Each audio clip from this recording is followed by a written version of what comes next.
lifestyles from various regions of the globe are distinct, especially from North American and Asian continents. But in the essence of education, these realities are supposed to merge for the better of students worldwide. Equality and opportunity are in no means in combat with one another for the sake of acquiring knowledge. So, to what extent do American and Japanese cultures differ in their high school instructional methods corresponding to students ages 16 to 18 since the 1990s? And how does this result to a promise or peril exposure on our future generations' education?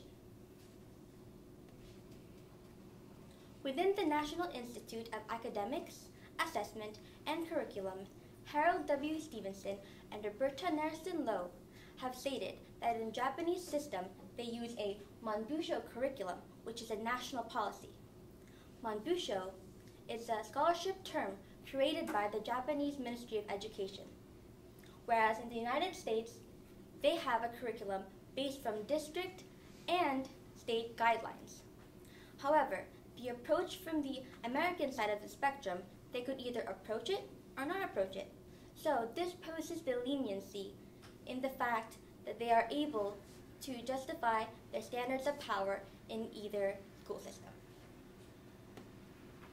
While colleges in the United States use SATs and ACTs, which are competency tests, and GPAs to determine whether they want people in their colleges, in Japan they use center tests, which are revolved around one-shot trials for their students. This emphasis on a one-shot trial refers back to Jugo or Yobigo schools. These are the fabled cram schools that in child developments, Stephen and Jay Harrison have stated that in these cram schools, people are tested to be known how to be passed through a test. Now, in economic stances, it was reported that from the National Center of Economy that in America, people actually spend $2,000 more per student on annual expenditures than that of the Japan's own budget. Nonetheless, teachers in Japan have a higher salary than that of the American system. So, it goes to show that with the proactivity of the Japanese teachers versus then that of the American system, they have been given a higher praise in their educational occupation. Also, in Japan, they have a national pay scale, whereas in the American system, they have a district pay scale.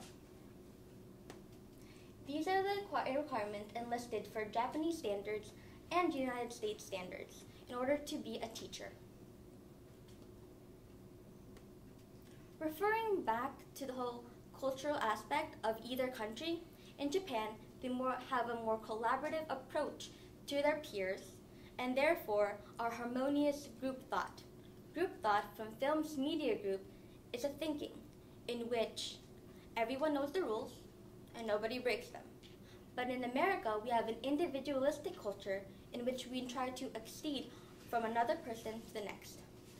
So, in terms of health, this goes back to thinking, okay, if the Japanese system has more emphasis on collaborative successions, well, wouldn't they have more stress?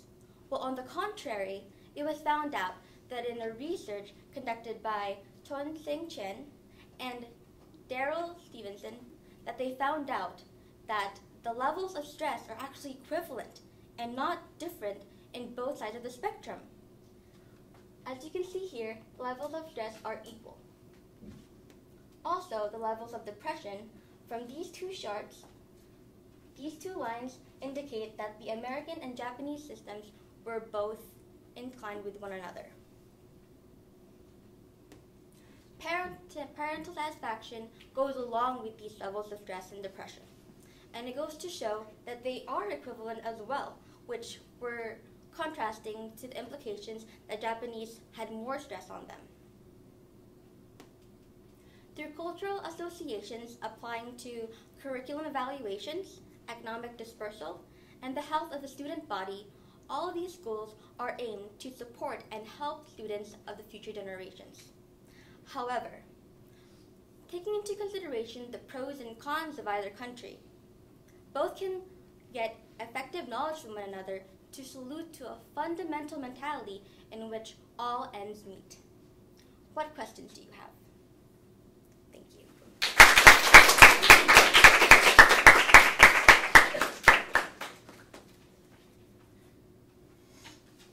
All right, first question up. Was there any evidence that you gathered but that you didn't use? Yes. I used my sister's best friend's mother because she was a Japanese student.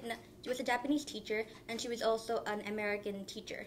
But then her perspective on these two topics were quite biased, so I didn't think it was that reliable for me to insert this biased perspective in my research. Good. And explain the level of certainty you are with your solution with all of this.